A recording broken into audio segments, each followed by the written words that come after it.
खिलाफ बीजेपी में हो सकती है बड़ी बगावत।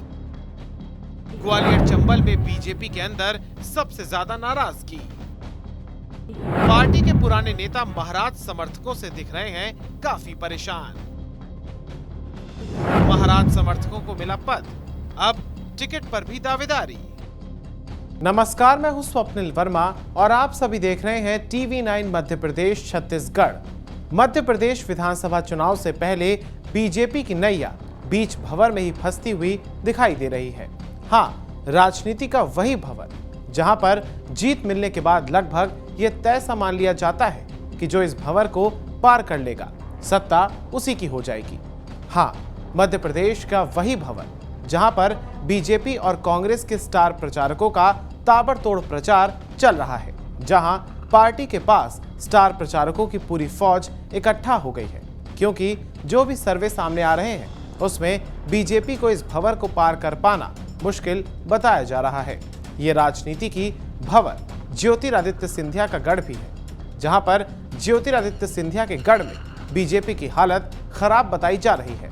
सर्वे इस ओर इशारा कर रहे हैं कि इस बार भी परिणाम 2018 की तरह ही रह सकते हैं। 2018 में सिंधिया के गढ़ ग्वालियर चंबल की 34 विधानसभा सीटों से कांग्रेस को 26 सीटों पर जीत मिली थी, जबकि बीजेपी के हिस्से में सिर्फ 7 सीटें ही आई थी।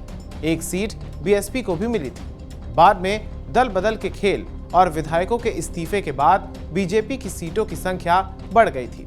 इस समय कांग्रेस और बीजेपी दोनों के पास 17-17 विधायक हैं, लेकिन जो सर्वे अब सामने आ रहे हैं वो फिर ये बता रहे हैं कि कांग्रेस एक बार फिर से 26 सीटें जीत सकती है, बीजेपी एक बार फिर 7 सीटों पर ही सिमट सकती है और बीएसपी भी एक सीट निकाल ही लेगी। यानी सिंधिया के बीजेपी में आने से उसे कोई खास फायदा नहीं हुआ है, उल्टा नुकसान होता हुआ दिख रहा है। और ये सर्वे सिर्फ मीडिया चैनल्स का ही नहीं है, बल्कि बीजेपी के अपने सर्वे और संघ की रिपोर्ट भी बता रही है कि पार्टी ग्वालियर चंबल रीजन में सबसे कमजोर दिख रही है। और सबसे बड़ी बात यह है कि बीजेपी के अंदर इसी क्षेत्र में सबसे ज्यादा अंदरूनी विरोध भी दिखाई दे रहा है। यानी पार्टी कोशिश भी करे तो भी परिणाम बदलने की संभावनाएं बेहद कम दिखाई दे रही हैं।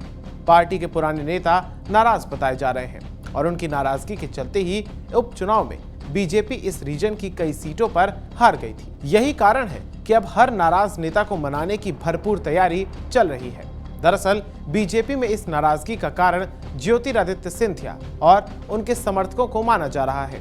पुराने और नाराज भाजपा नेताओं का कहना है कि ये लोग बाहर से आए हैं और हम भाजपा में ही हैं। इसके बावजूद पार्टी सिंधिया समर्थकों को ज्यादा ही तवज्जो दे रही है, और वो भी तब जब ये लोग उपचुनाव हार चुके हैं। दरअसल जो 7 सिंधिया समर्थक उपचुनाव हारे थे उनके टिकट अब तय माने जा रहे हैं, और इसी बात की चिंता बीजेपी के पुराने नेताओं के अंदर दिखाई दे रही है। बीजेपी के पुराने नेताओं का ये भी कहना है कि सिंधिया और उनके समर्थकों से कोई परेशानी नहीं है, लेकिन पार्टी स्तर पर उन्हें ज्यादा तवज्जो दी जा रही है। इससे मूल विचारधारा वाले असली बीजेपी के नेता उपेक्षित महसूस कर रहे हैं। सिंधिया समर्थक विधायक उपचुनाव हार गए थे, इसके बाद उन्हें निगम मंडल की कमान सौंप दी गई, लेकिन 2018 में चुनाव हारने वाले बीजेपी के दिग्गज नेताओं को कोई पद नहीं दिया गया। सिंधिया समर्थक जिन्हें निगम और मंडल की कमान सौंपी गई है, अब वो विधानसभा चुनाव में टिकट की दावेदारी भी कर रहे हैं, और ये बताया जा रहा है कि वो टिकट भी ले आएंगे। बात नाराज नेताओं की जाए तो मुरैना सीट से 2018 में हारे पूर्व स्वास्थ्य मंत्री रुस्तम सिंह, अशोकनगर सीट से हारे लड्डू राम कोरी, गुना की बामोर सीट से बीजेपी नेता ब्रिजमोहन सिंह, शिवपुरी की कोलारस सीट पर वीरेंद्र रघुवंशी का नाम भी शामिल है। वैसे गुना शिवपुरी के सांसद केपी यादव भी नाराज हैं, क्योंकि उन्हें भी इस बात का एहसास है कि इस बार पार्टी उनका टिकट काटकर लोकसभा चुनाव में ज्योतिरादित्य सिंधिया पर दांव लगा सकती है। जानकार ये भी कहते हैं कि सिंधिया के लिए सबसे बड़ी समस्या है कि अहम मौकों पर पार्टी के पुराने नेता उनके खिलाफ अक्सर गोलबंद हो जाते हैं। स्थानीय निकाय चुनाव के दौरान भी ये देखने को मिला था। ऐसे में सिंधिया समर्थक विधायक और मंत्रियों के टिकट भी कट सकते हैं। वहीं दूसरी ओर केंद्रीय मंत्री नरेंद्र सिंह तोमर को चुनाव प्रबंध समिति का संयोजक बनाना भी सिंधिया के समर्थकों के लिए झटका माना जा रहा है, क्योंकि तोमर भी ग्वालियर चंबल रीजन से ही आते हैं। यानी नाराजगी सिंधिया समर्थक और बीजेपी के पुराने कार्यकर्ता दोनों ही ओर दिखाई दे सकती है और इसी के चलते बीजेपी में परेशानियां भी दिख रही हैं। और इस नाराजगी को दूर करने के लिए ही चुनाव से पहले बीजेपी ने प्रदेश कार्य समिति की आखिरी बैठक ग्वालियर में ही बुलाई है और इस बैठक में केंद्रीय गृह मंत्री अमित शाह भी शामिल होंगे। ये भी ऐसा तय माना जा रहा है।